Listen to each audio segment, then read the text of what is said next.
J'espère que la batterie va pas vite s'épuiser. Mais... J'aurais filmé le max possible, mais c'est bon. Je savais pas que sur le plan on est par ici, on est par là.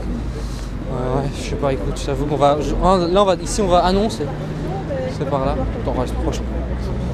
Plus proche, vas-y, je t'écoute. En foot, on appelle ça une marquer là derrière. Non, c'est film, hein. Facile. Mal entendre un peu des véhicules. Micro. Ah, ouais, ouais. Je peux répéter s'il y a des autres facteurs. Tu filmes ou tu enregistres? Les deux. Les deux? Attends. Voilà. Vous Vas-y, remarquez que le boulevard est très large. Et pourtant, on est dans un centre historique.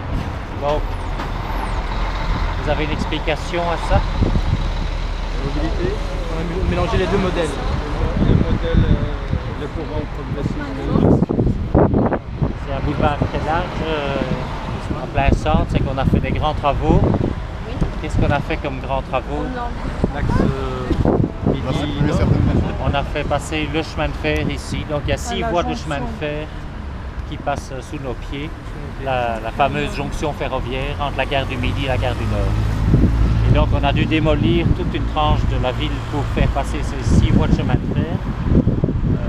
Et ce qu'on a reconstruit, c'était les boulevards qui étaient au bout du temps, au bout de l'époque. Ce sont des grands boulevards et donc je vous avais montré qu'on voulait faciliter la traversée automobile du centre. Donc on a fait ici 6 bandes de circulation. Progressivement, on les a réduites, on a élargi les trottoirs, on a mis du stationnement, des pistes cyclables, etc. Mais la largeur entre les immeubles n'a pas changé. Et la site administrative a été construite en recul. Donc on voit ici le grand mur en pierre bleue, c'est le mur du parking de la site administrative. Donc on fait vraiment le tour de ce très grand site qui, dans quelques années, sera sans doute un lieu plus animé où vous irez sans doute soit à des spectacles, soit à des commerces. Ça se bourre la gueule. Il y a d'autres endroits pour ça. Ok, désolé, j'ai cru. Donc la jonction ferroviaire, le train qui passe ici. On a donc construit des gares. La gare centrale qui est un petit peu plus loin près de la collégiale Saint-Gudule, Saint-Michel et Gudule. La gare du Congrès, Bruxelles-Congrès, qui est un petit peu plus, on ne va pas y passer, ce sera un détour, mais avec une belle architecture des années 50, très caractéristique, avec des hauts reliefs sur la colonne. Et la gare de Bruxelles-Chapelle, qui se situe dans les Marolles, là où le train sort du tunnel pour passer en viaduc au-dessus du quartier des Marolles. Mais ces gares ne sont plus, ne fonctionnent plus. Alors, Gare Centrale fonctionne fort, Bruxelles-Congrès encore un petit peu et Chapelle très peu. Alors pourquoi il y a peu de voyageurs à Bruxelles-Chapelle? Parce qu'il y a peu de trains qui s'y arrêtent. Et comme il y a peu de voyageurs, la SNCB retire quelques trains, donc il y a encore moins de voyageurs. Donc on est sur un cycle voulu par l'exploitation ferroviaire, parce qu'il y a une forte demande, il y a Sint-Jan-Bergmans, il y a plein de bureaux. Ici on a la rue Neuve, Saint-Louis, les hôpitaux, il y avait tous les bureaux qui sont en train d'être réoccupés. Donc il y a une demande locale, mais ça perturbe l'exploitation, donc on préfère garder centrale et nord. Je vous rappelle que donc à la gare Bruxelles-Chapelle, il y a le projet Recyclard, qui est donc cette SBL qui a réoccupé des bâtiments qui étaient vides de Bruxelles-Chapelle et donc est un centre de formation à l'emploi et de ce qu'on appelle la nouvelle culture urbaine. Donc le hip-hop et tout ce qui tourne autour, tant en musique qu'en graphisme, etc. Voilà. À Bruxelles-Congrès, il y a également une SBL Congrès qui a repris en charge la cafétéria typique des années 50. Donc c'est amusant aussi de retrouver le mobilier, le décor des années 50 et qui l'exploite en relation avec Recyclard. Les réaménagements ici sont prévus. Il y avait auparavant 2 passerelles qui passaient au-dessus du boulevard. Donc là aussi, on est tout à fait dans cet esprit de la charte de la Seine où on voulait séparer les circulations. On va voir sur les photos, je pense. Bon, elles ont été détruites depuis lors. Elles ne servaient en réalité pas vraiment. Le piéton, il aime bien prendre les trajets les plus courts et ça n'arrange pas toujours de passer par des passerelles ou des souterrains. Et donc depuis lors, elles ont été supprimées. On va descendre, mais vous voyez à gauche et à droite des bâtiments relativement forteresses. C'est la monnaie royale, donc c'est aussi des bâtiments qui vont devoir faire l'objet de reconversion, puisqu'avec l'euro, on n'a plus... il y a encore un peu de production de billets et de pièces dans les différents États membres, mais progressivement on va le regrouper pour éviter les coûts de production de cette monnaie. Et donc on va arriver à devoir reconvertir certains de ces bâtiments dans autre chose, mais vous voyez qu'il y a du boulot puisqu'il manque quand même quelques fenêtres et quelques portes pour rendre ces locaux utilisables à des fonctions urbaines. Et ça c'est le défi de demain. Le nom du boulevard ici, c'est... Ici on est au boulevard Pacheco, D'accord. boulevard de l'Impératrice, boulevard de l'Empereur. Tu notes, hein. Voilà. Il change de nom, boulevard de Berlaymont. On a quel boulevard ici? Pochetto, c'est Pochetto. Alors on prend l'escalier, on s'arrête en bas de l'escalier. Je t'envoie un email.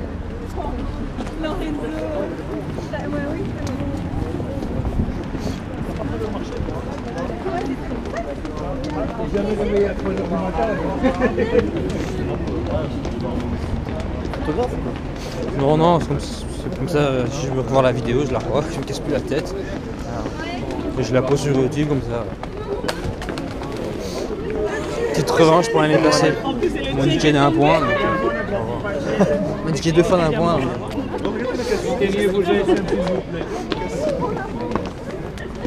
Je vais pas hésiter, franchement.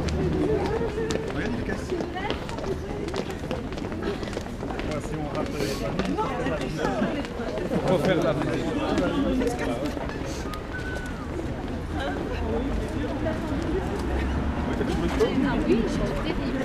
Alors, on va s'arrêter ici.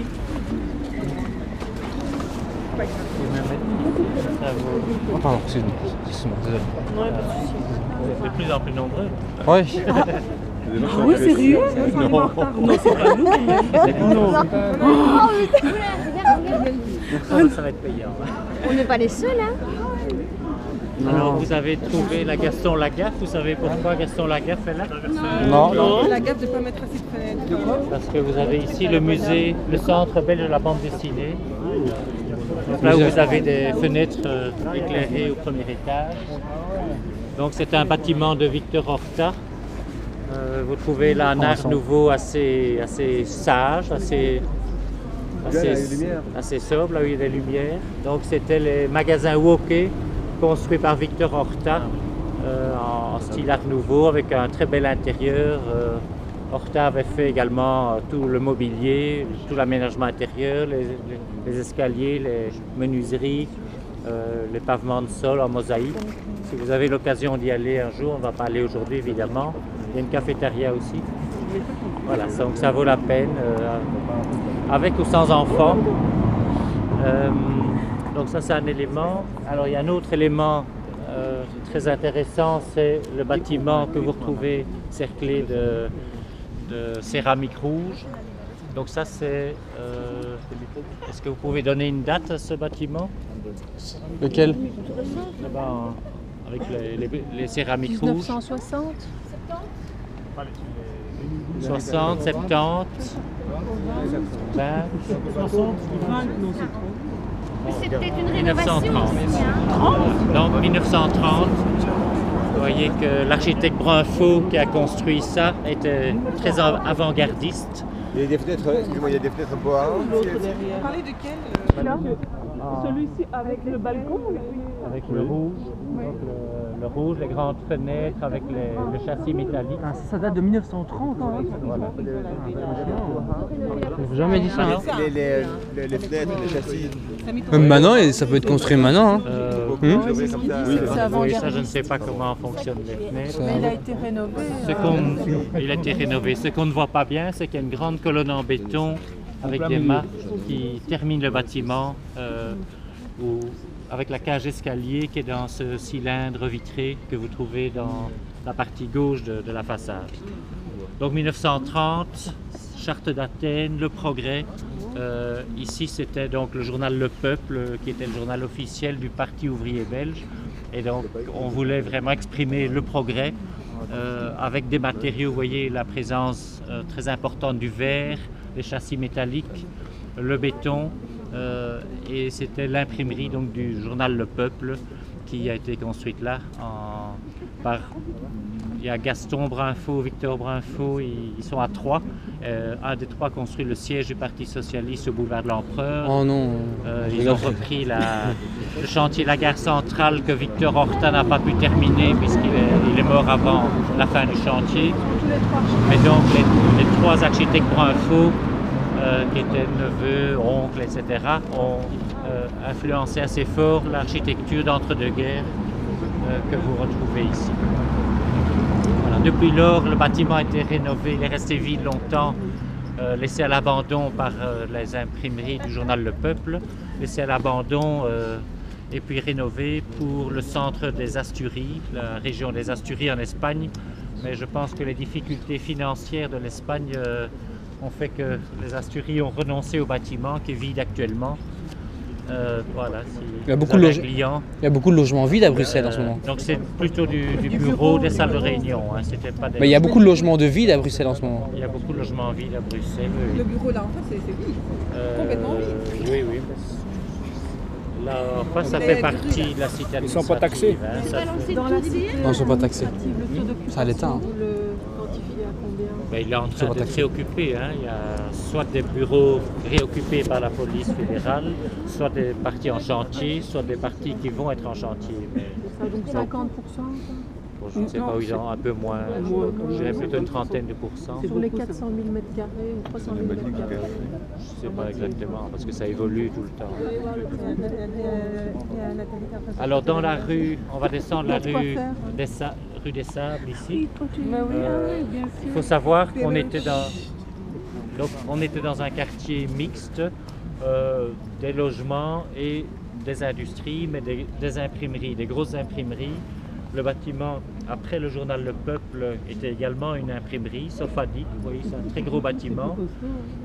Ici, plus bas, il y avait l'imprimerie Nevada. Donc, c'était vraiment un quartier qui tournait avec des gros camions, avec des rames de papier, des journaux qui rentraient, qui sortaient. Et donc, progressivement, ces imprimeries ont quitté. L'imprimerie Sofadi a quitté il n'y a pas tellement longtemps, il y a une petite dizaine d'années. Et donc certains des bâtiments ont été reconvertis en logements, d'autres en bureaux. Mais progressivement, ce quartier qui était purement devenu administratif ou industriel, progressivement, vous verrez à gauche, à droite des immeubles de logement. Ici, rue des Sables, à gauche, un immeuble qui est terminé. Et plus bas à droite, un immeuble qui est en chantier.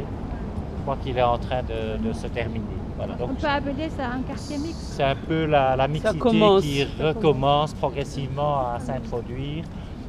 Du logement en grande quantité, ça veut dire aussi que des petits commerces vont revenir et qu'un autre mode de vie peut arriver. Sinon, se promener ici dans des rues tout à fait vides le soir, c'est évidemment pas très agréable. On peut espérer que d'ici une dizaine d'années, le quartier aura tout de même une image assez différente. Alors on va descendre la rue des Sables, regardez la maison. Regardez la maison.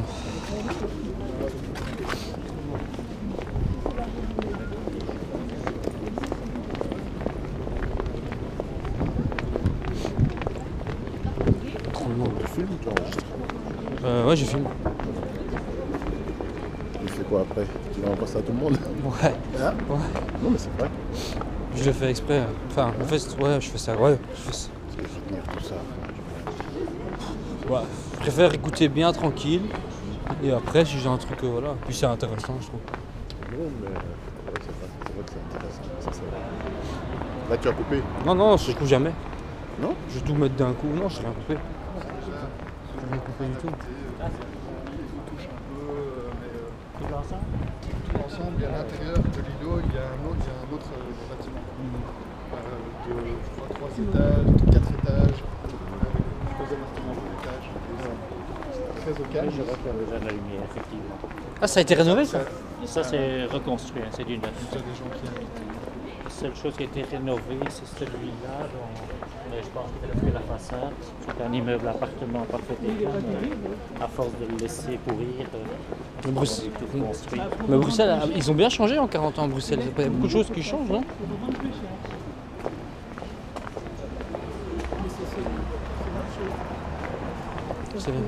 Ça change beaucoup.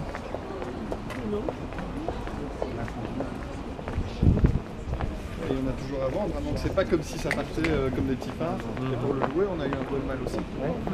Malgré le fait que c'est en place entre villes. Le quartier, il y a encore peu de Un peu attirant pour les pour avoir un peu de motivé pour venir.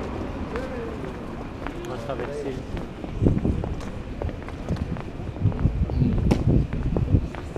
Là.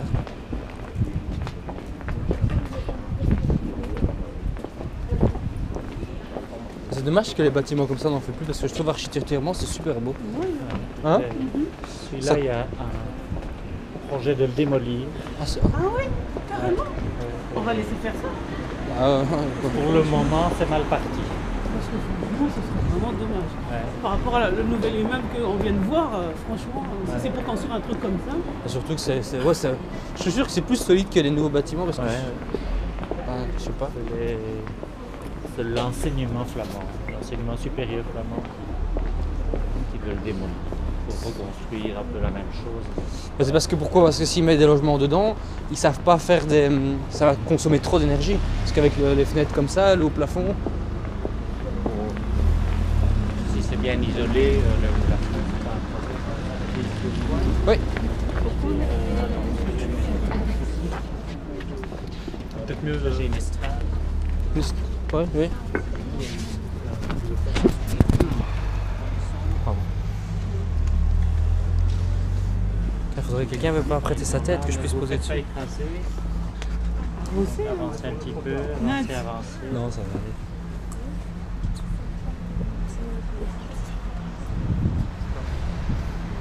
Avancer encore.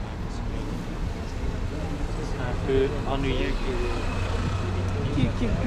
victime de l'urbanisme. Combien de temps ça va tenir, je sais pas.